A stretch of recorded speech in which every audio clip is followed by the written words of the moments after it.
Well, I feel bad because I bring us back to the simulation hypothesis once again. It's okay. It's a very relevant, a very valid question. Yeah. Yeah. And also about the idea of creativity, because yeah, I think it's fun. Like we discuss creativity within STEM and natural science, which like I guess many people perceive it as a very rigid field. However, I've seen through Clement and also John's perspective that it is, kind of like the complete opposite of that. So once again, I was actually reading the simulation hypothesis book, which is a book by an MIT computer scientist that explores the hypothesis that a world is just a simulation. And in that particular book, he mentioned that physics, biology, and chemistry explores the rules of this world that we're living in, and computer science allows us to create our own world and the rules of our own world. So to what extent, Clement, do you agree with this distinction, and do you think that that makes maybe computer science somewhat a more creative field of natural science?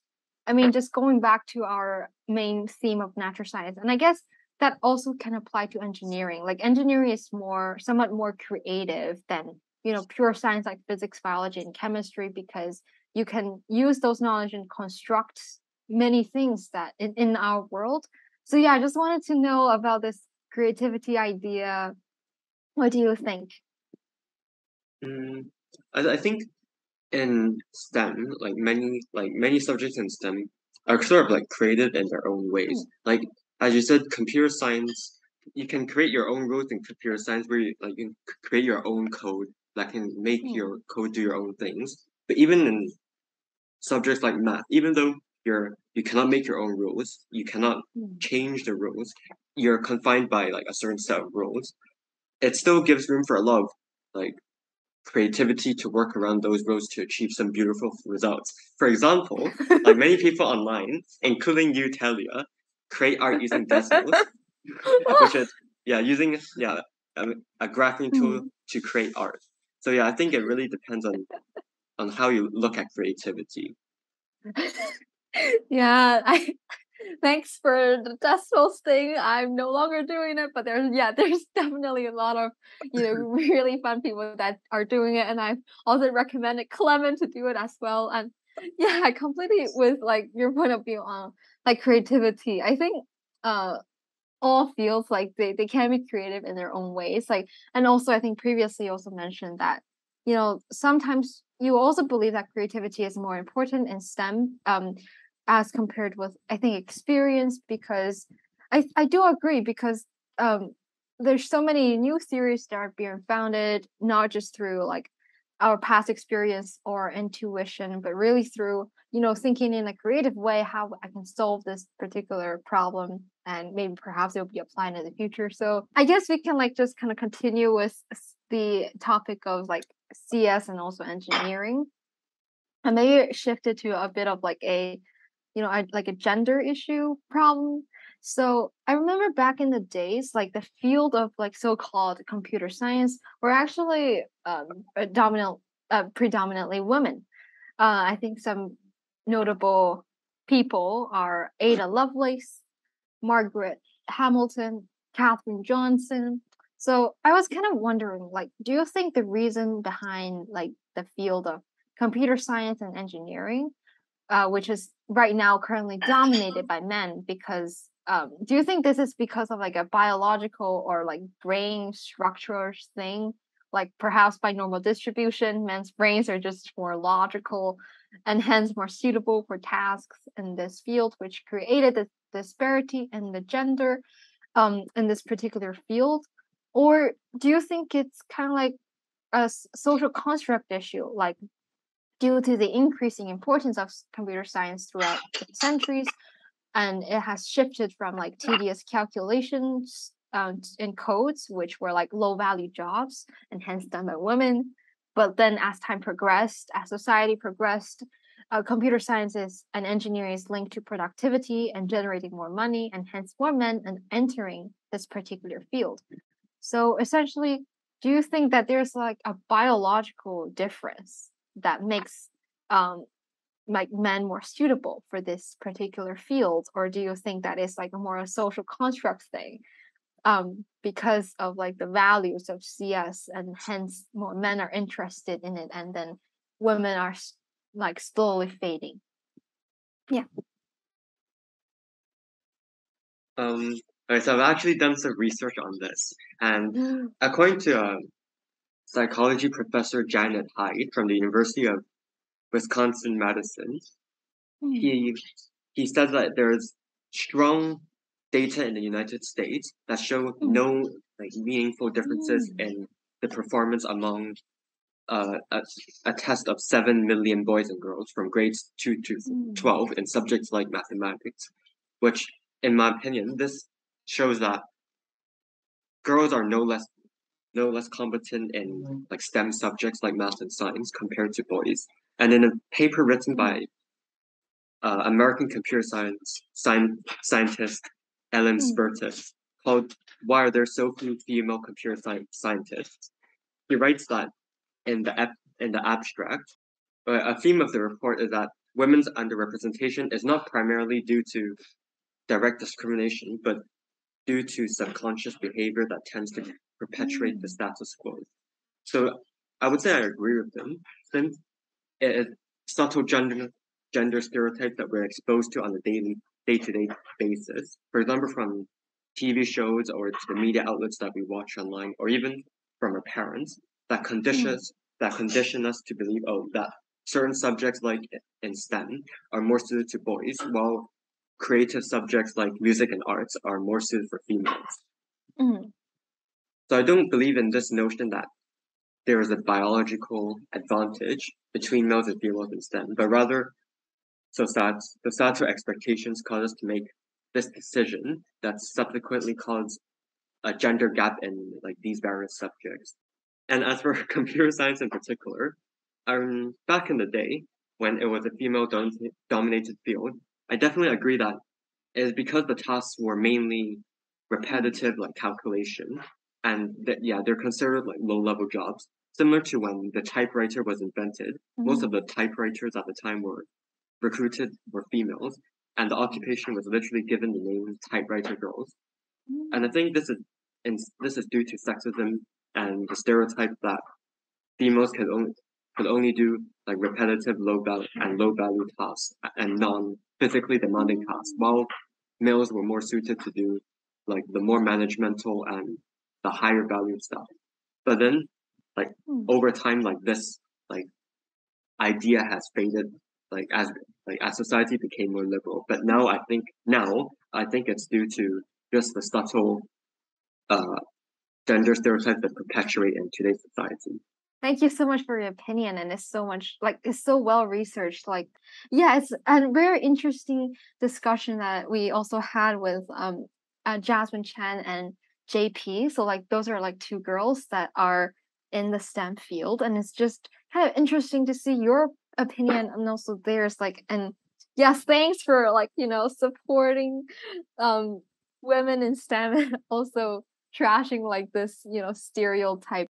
So in the last interview with Jasmine Poon and Jasmine Chan, we definitely also discussed about this issue with Joshua as well. Um, the first issue is kind of like how there's this narrative to encourage women in STEM, and sometimes it can actually be quite detrimental to like young girls because they feel like perhaps traditionally women's field is not as good as the STEM field because there's just constantly this encouragement for them to go, and like it just seems like a very fancy thing to enter a field that's like dominated by men, and also how boys can also be impacted by it. And also we kind of also touched upon how like to encourage women in STEM, and also there's also this encouraging boys in fields like more artistic fields like ballet, where the method which they encourage them is kind of a lot of monetary or status or competition awards kind of idea to encourage them. So absolutely, I do think that is more or less a social construct. So yeah, Joshua, I just want to know like what do you feel about this you know this kind of gender thing in the natural sciences. Yeah, I think Clement brought out a very interesting point about changing perception in an occupation could actually really change the gender balance within it. And I think from as you mentioned from our discussions with Jasmine about medicine and veterinary medicine, I think you can see a very interestingly similar but also like an opposite trend happening to veterinary medicine actually, because back in the days veterinary medicine were predominantly a man's field because people back in the days when we're still in an agricultural society, there's a huge emphasis on livestock and animals as food. And so, like, they really need these veterinarians to really keep these livestock in good health. Since before the industrialization, we really rely on these really small farms and the well-being of animals as society's main source of food. But as society progresses, and the industries kind of move on to more industrialized scale, and now with most veterinarians working with small animals and pets, you can see like there's more women coming into this field, and quite interestingly, the pay grade of veterinarians are actually decreasing over time. So as more men are moving on to more lucrative occupations, such as you mentioned, computer sciences, human medicine, and perhaps like business or finance. So you can really see how the perception to an occupation has a large impact on the gender dynamics and in turn perhaps the treatment or pay grade of a single occupation. So you can really see like these kind of preconceived stereotypes are actually very detrimental to the progression of a occupation itself, because as we've seen through a lot of occupations, the kind of disparity in gender really could be a barricade to the advancement of that particular occupation in question. So, in my point of view, I think that it can really go both ways. So, like on one hand, it's a good thing that some jobs, due to a more liberal environment, is having more females involved in STEM subjects, or as you've mentioned, more males in more perhaps artistic or humanitarian subjects that are previously seen as a female dominated. But on the other hand, as Clement has also mentioned, there are still these really preconceived subconscious ideas that are deep rooted in society and that we have to address in order to ensure that both like all genders are being equally treated and represented in the workplace. Yeah, I mean definitely I can totally see how like like what you said, like the vet field has transformed. And I think it's also like an interesting thing that I observed is that like there's definitely more girls entering like fields like biology and chemistry in the natural science field. But in terms of engineering or as physics and mathematics, I think it is there's still quite like a large gender ratio gap between that, because I remember back in our school in physics HL class, Clement definitely knows there's only two girls, and that's me and like another girl who's there. So there's just only two in like physics HL, but then I remember in biology HL in our school there's like definitely more girls, or like even a more balanced ratio. And yeah, I also kind of see how you mentioned how like in the vet field it has before it was men because it was somewhat more important because agriculture and working with animals is more important, but now there's no like this working with animal relationship anymore, but it's rather like animals as like a pet. So I guess like this is a world where we see money more important than mental health, mental state, emotional stuff. So there's like more girls entering. Yeah. That's a very interesting point about with your physics HL class, there's only two girls. Yeah, and also with math, right? Math, there's only oh, like four girls oh in our my class. God. Yeah. And that is speaking like our schools are really relatively liberal in terms that we allow all genders to. So maybe it really comes down to subconscious like kind of prejudice. And I find it very interesting because I think for art, there's nearly no boys that chose art for IB. And that's also the There's same thing that happens one. for IGCSE. There's like 2 boys who chose art for IGCSE study. So I guess it really like it goes both ways. Like of course we have to really encourage like females going to STEM, but we should also really encourage more boys to go into like perhaps like humanities or like art subjects. And Mm. I think, when we're talking about, as you mentioned, we're living in this world where, money is seen as more important than perhaps interest or passion. You can really see how in, fields that are dominated by men, the pay grade are actually, or the treatment, the benefits are actually better than fields that are dominated by females. For example, like you see how I think there's a reason of why Nursing. STEM is garnering so much attention, because it is a very lucrative field that is also dominated by men. But as opposed to like perhaps more artistic fields like arts, it's seen as perhaps less lucrative. So you can see less males there, and instead it's more dominated by females. So like Yeah, it's that reality. yeah, like absolutely.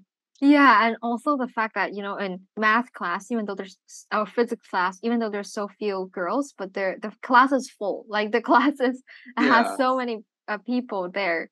But then for art, there's only like a few people studying it. And I do understand, like you have to, if you want to study pure arts, you have to be so rich that you have to forget all of your troubles to just pursue, because I think, it's like a field where you can be expressive. And but then I do understand, like we as human beings, we do have to generate some value in our society. So I think it's definitely interesting point. But it's so weird, right? Because before, in perhaps like medieval times, or like even in dynastical China, actually it's the reverse. Being able to express yourself in the arts, in literature, is seen as a very good skill in order to secure a spot in being perhaps a religious figure in the West, or perhaps in China we have like, I don't know how to call it in English, like government officials like guan, the kind of things. So like you can really see there's a reverse of trend there, where before arts and and language is seen as more important, but as society progresses, now we're seeing science and STEM subjects as more important. And as you mentioned, you definitely see like the migration of the people from different occupation based on how lucrative or those occupations are. So I guess exterior motivation is still a very important like a key factor to consider it when people chooses an occupation. So what do you think about that, Clement? Why did like would you say like this kind of mentality is a factor when you're thinking of choosing perhaps a STEM subject? Or do you think personally you have other beliefs and values that motivate you to choose perhaps engineering now?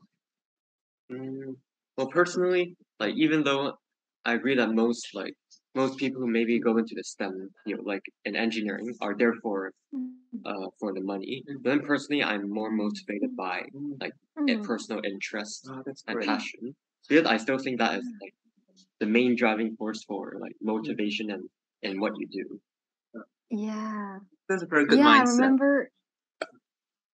I remember like Clement is super into like aviation and like planes, and I think for sure. I think Clement, you also previously mentioned that it is a rigorous program, but then at the end of the day, it's still your passion and your own motivation that drives you. So like continuing our discussion just now, like where we related like money and stuff with us with the subjects that we're choosing. I do feel like there is definitely like a proportion of like engineering majors that ends up doing like finance or in the business field. I guess the the the blue pill is very appealing to many people when it comes to this world that we're living in. So Clement, like I just also want to see like why do you think that is the case, and like maybe even if you want to, you can also share a little bit about your own career plans, and like why do you think, I guess the answer is obvious, money, like people choose this particular path where they switch from an engineering degree to maybe pursue like business and higher education? I think people like of course when they like in the future after you get out of college, people want like high pay. So they because Yeah. usually money is like associated with like having a comfortable life, being to do whatever you want. Which is Yeah. why I think in general, when and you see more people in like, engineering, they may do like maybe a master's in and management, but then usually you don't see like the other way around where business majors like there are very few business majors who do masters in engineering. And I think it's because of this because yeah, people want like a good salary in the future, and they view like business management as like a high level job.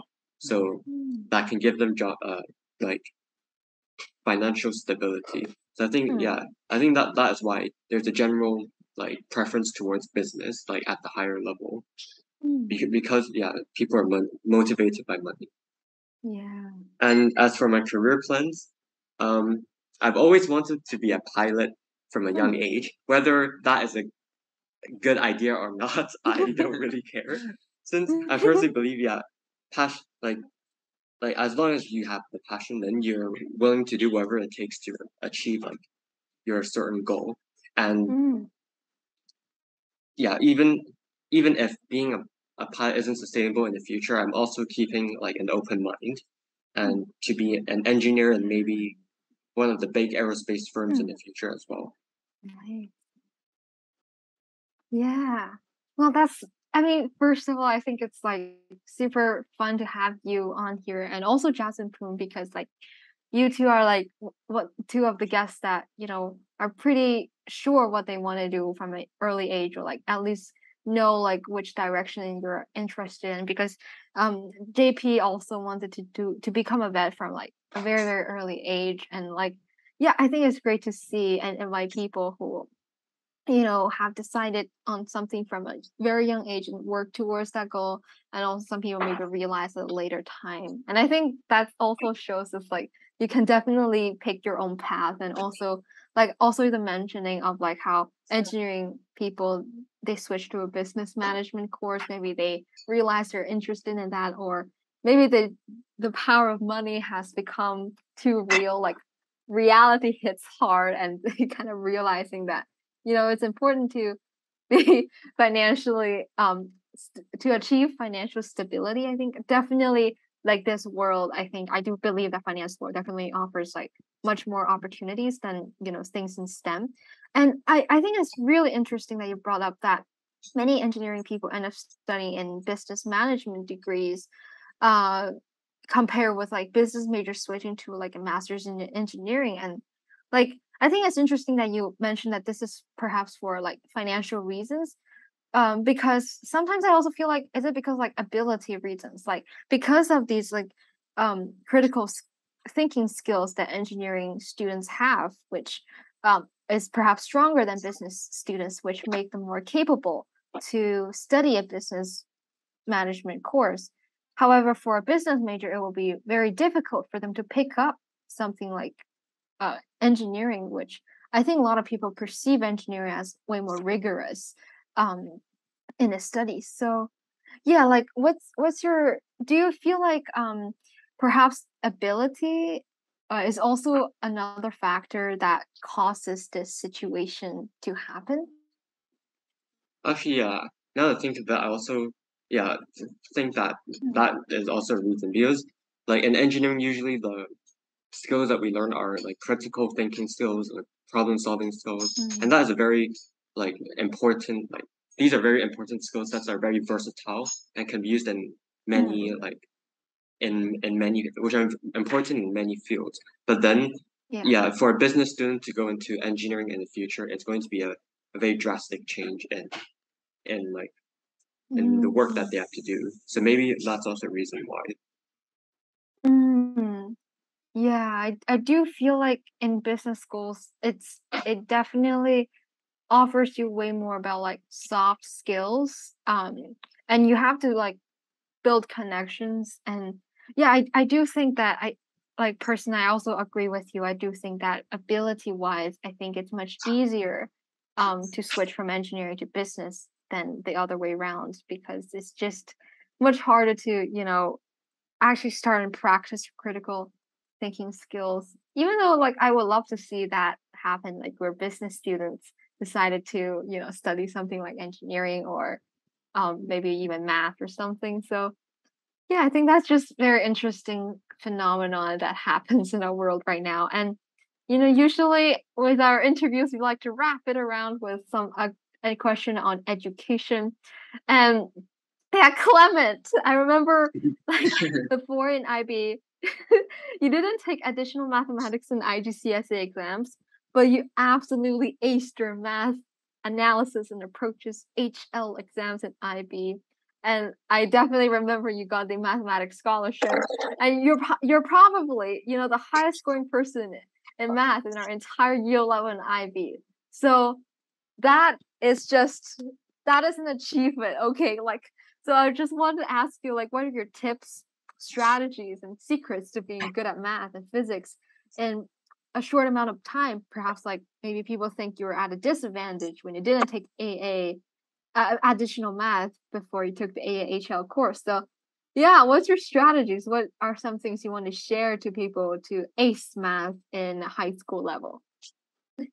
Well, I'm not sure about the highest scoring person like in your year level, but then You probably are. there are also a lot of talented people in math in our year level, including the very host of this podcast. But then, yeah, jokes aside, yeah, Joshua, yeah.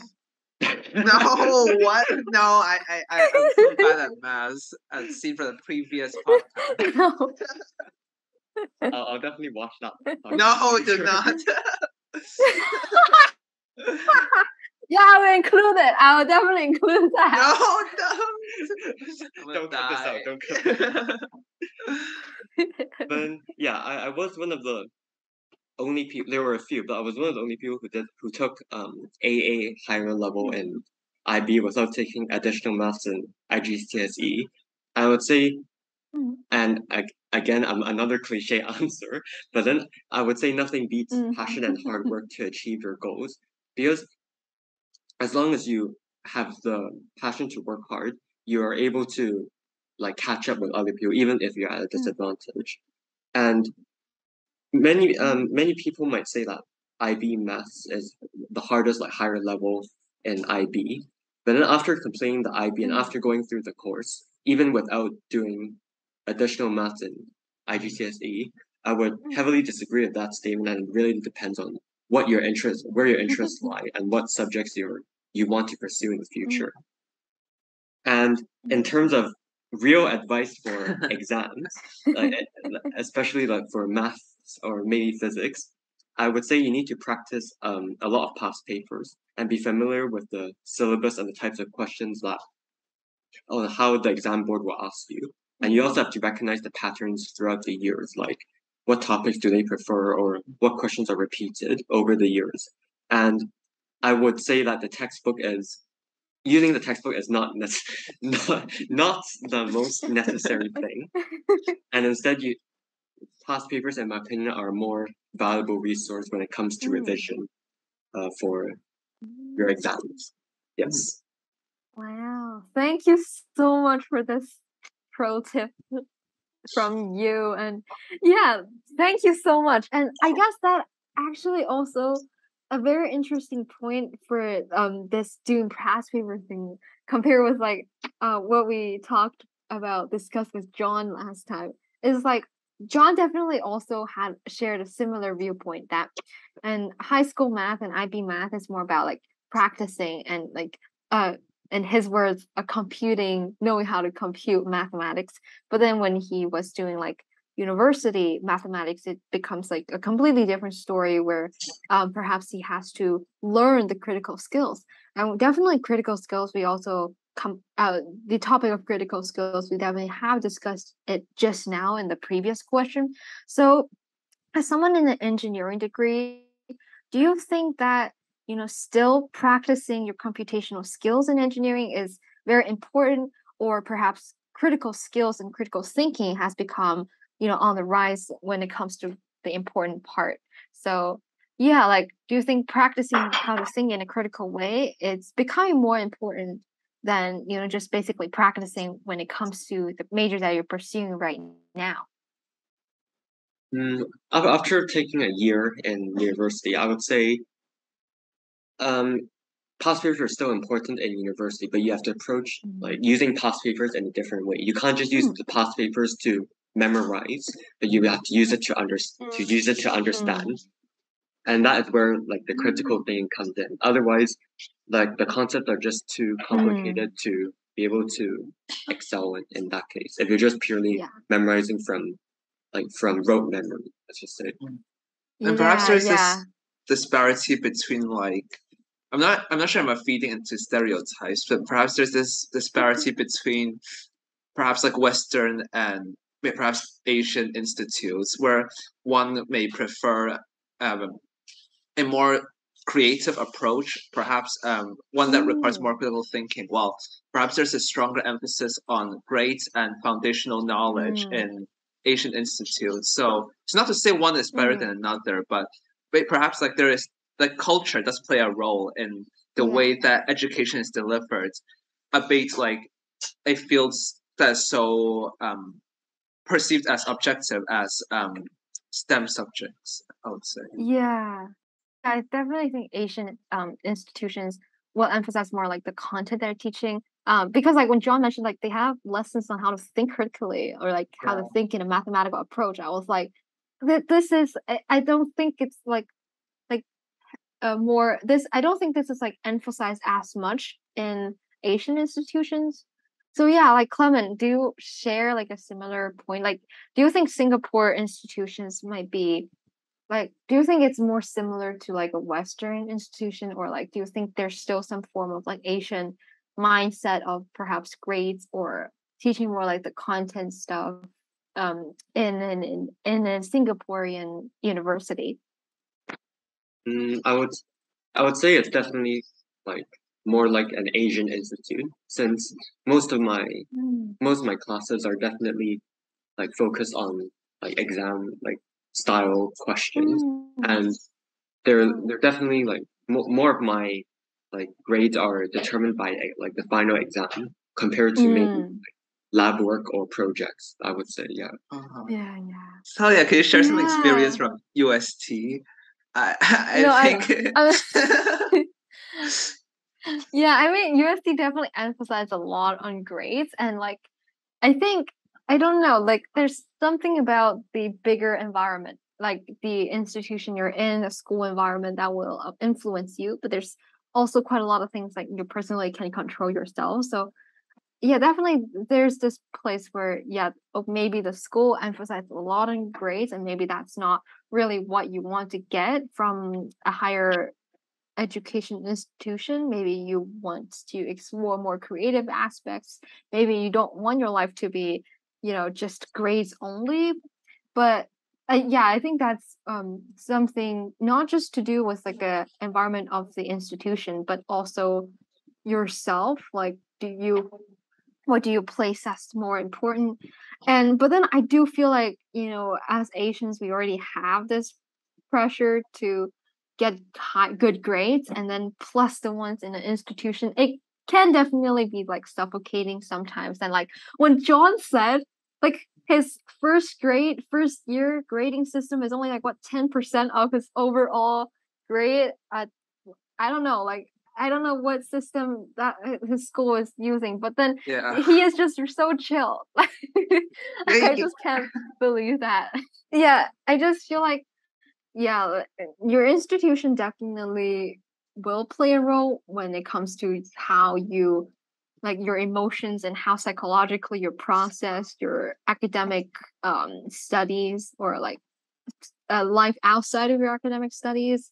I think they definitely play a role, but then also personally, I think you can definitely find ways to relax and just find interesting things to be engaged in. And I just think there are things that you can't change, so you try to change yourself. And thank you so much for this extremely well researched interview with all of your amazing opinions and insights. And yeah, thank you for being on our podcast. And thank you guys for listening. And we'll see you next time on the Uncommon Senses.